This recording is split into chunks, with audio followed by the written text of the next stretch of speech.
మన రక్షకుడును ప్రభు అయిన యేసుక్రీస్తు నామములో మీ అందరికీ వందనాలు తెలియజేస్తా ఉన్నాను. దేవుని బిడ్డలారా, దయచేసి గమనించండి. దైవజ్ఞ పరిచర్య ద్వారా దేవుని సువార్తను అందించాలని మీ మధ్యలోనికి వచ్చి దేవుని వాక్యాన్ని ప్రకటించడానికి ప్రభు నాకు ఇచ్చిన మంచి సమయాన్ని బట్టి ప్రభుకి స్తోత్రాలు తెలియజేస్తా ఉన్నాను. దేవుని బిడ్డలారా, దయచేసి గమనించండి. మరి దైవజ్ఞ పరిచర్య ద్వారా దేవుని వాక్యాన్ని అందించి కొంతమందిని బలపరచాలి, ఆత్మీయంగా ఎదిగింప చేయాలని దేవుని సన్నిధిలో మీ కొరకు అనుదినం ప్రార్థన చేస్తూ ఉన్నాం. దేవుడు మాకు ఇచ్చిన ఈ మంచి సమయాన్ని బట్టి ప్రభుకి స్తోత్రాలు తెలియజేస్తున్నాం. మేము అందించేటువంటి ఈ వాక్యం ద్వారా మీ బిడ్డలు మీరు బలపరచబడి ఆధ్యాత్మికంగా అభివృద్ధి చెందుతారని నమ్మి విశ్వసిస్తున్నాం. మరి ఈరోజు దేవుని వాక్యంలో నుండి కొన్ని విషయాలు మీతో మాట్లాడాలని నేను ఆశపడతా ఉన్నాను. అయితే దేవుని వాక్యం చదువుకుని కొద్ది నిమిషాలు దేవుని మాటలు చెప్పుకుందాం. చూడండి, ఆదికాండము నుండి 35వ అధ్యాయము మొదటి వచనాన్ని చదువుతాను. దయచేసి శ్రద్ధగా వినండి. దేవుడు యాకోబుతో, నీవు లేచి బేతేలునకు వెళ్ళి అక్కడ నివసించి నీ సహోదరుడైన ఏశావు ఎదుటి నుండి నీవు పారిపోయినప్పుడు నీకు కనబడిన దేవునికి అక్కడ బలిపీఠము కట్టుమని చెప్పగా. చిన్న ప్రార్థన చేసుకుందాం. మహాపరిశుద్ధుడైన తండ్రి, చదవబడిన వాక్యం మీద మీ కనుదృష్టి ఉంచి నాలో మీరుండి వినుచున్న బిడలందరితో మాట్లాడమని యేసు నామములో ప్రార్థిస్తున్నాను తండ్రి, ఆమేన్. దయచేసి గమనించండి, ఈ వాక్యాన్ని చాలాసార్లు మనం విని ఉన్నాం, చాలాసార్లు ఈ వాక్యాన్ని చదివి ఉన్నాం. దేవుడు యాకోబుతో మాట్లాడుతున్నాడు. యాకోబు, నీవు బేతేలులో నివసించు.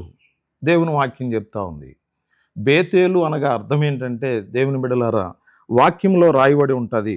ఆదికాండంలో 28వ అధ్యాయము 19వ వచనంలో చూసినప్పుడు బేతేలు అనేటువంటి దానికి అర్థం దేవుని మందిరం అని రాయబడి ఉంటుంది. దయచేసి గమనించాలి దేవుని బిడ్డలారా, దేవుని మందిరములో యాకోబును దేవుడు నివసించమని చెబుతా ఉన్నాడు.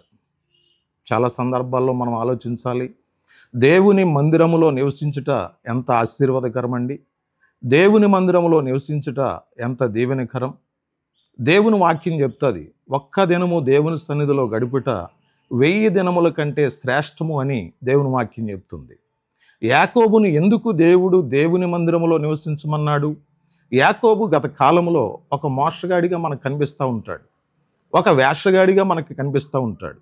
మోసం చేసేటువంటి పరిస్థితులు, వేషం వేసేటువంటి పరిస్థితులు తన జీవితంలో ఉండకూడదు అని అంటే దేవుని మందిరములో ఉండాలి. ఈరోజు చాలామంది చూస్తూ ఉంటాం మనం. దేవుని బిడ్డలారా, దయచేసి గమనించండి. చాలామంది లోక సంబంధంగా జీవిస్తూ ఉన్నారు, వేషాలు వేస్తూ ఉన్నారు, మోసం చేస్తూ ఉన్నారు, అన్యాయం చేస్తూ ఉన్నారు, భయంకరమైనటువంటి పాపములో నివసిస్తూ ఉన్నారు. అటువంటి పాప అంధకారము నుండి మనుషులు బయటికి రావాలి అని అంటే దేవుని బిడ్డలారా, దయచేసి గమనించండి, దేవుని సన్నిధికి వెళ్ళాలి.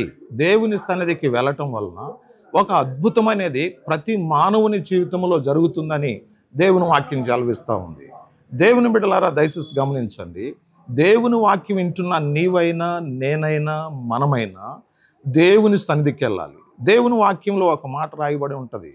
దావీదు భక్తుడు మాట్లాడతాడు, కీర్తనకారుడు అంటాడు 52వ అధ్యాయము 8వ వచనములో, నేనైతే దేవుని మందిరములో పచ్చని ఒలీవ చెట్టు వలె ఉన్నానని దేవుని వాక్యం చెప్తుంది. దేవుని మందిరములో దావీదు భక్తుడు పచ్చని ఒలీవ చెట్టు వలె ఉండి ఆశీర్వదించబడ్డాడు. ఈరోజు దేవుని బిడ్డలారా, మన యొక్క అతిక్రమాలు, మన పాపాలు, లోక సంబంధమైనటువంటి వేషాలు, మోసాలు మనల్ని విడిచిపోవాలి అని అంటే యాకోబు ఎలా అయితే దేవుని మందిరంలో నివసించాడో మనం కూడా దేవుని మందిరంలో నివసించి దేవుని కృపను పొందుకున్నట్లు ప్రార్థన చేసుకుందాం. దేవుడి చిన్న మాటలను దీవించునుగాక. మీ అందరి కొరకు చిన్న ప్రార్థన చేస్తాను. దయచేసి తలలు వంచండి, కన్నులు మూసుకోండి. మహాపరిశుద్ధుడైన తండ్రి, మీ పరిశుద్ధమైన ఉన్నతమైన శ్రేష్టమైన గణనామానికి స్తోత్రాలు. ఈ వాక్యం విన్న మా ప్రియులందరినీ దర్శించండి. అందరూ నీ సన్నిధిలో నివసించినట్లు సహాయం చేయండి. వేషాలు వేసేవాళ్ళు, మోసాలు చేసేవాళ్ళు, లోక సంబంధంగా జీవించే వాళ్ళందరూ మార్చబడి రక్షణ, మారు మనసు పొందినట్లుగా సహాయం చేయండి. దేవా, ప్రతి ఒక్కరిని దీవించి ఆశీర్వదించి అభిషేకించి కృప చూపమని యేసు పరిశుద్ధ నామములో ప్రార్థన చేసి వేడుకొనుచున్నాం తండ్రి. ఆమేన్. God bless you. మీ అందరికీ వందనాలు.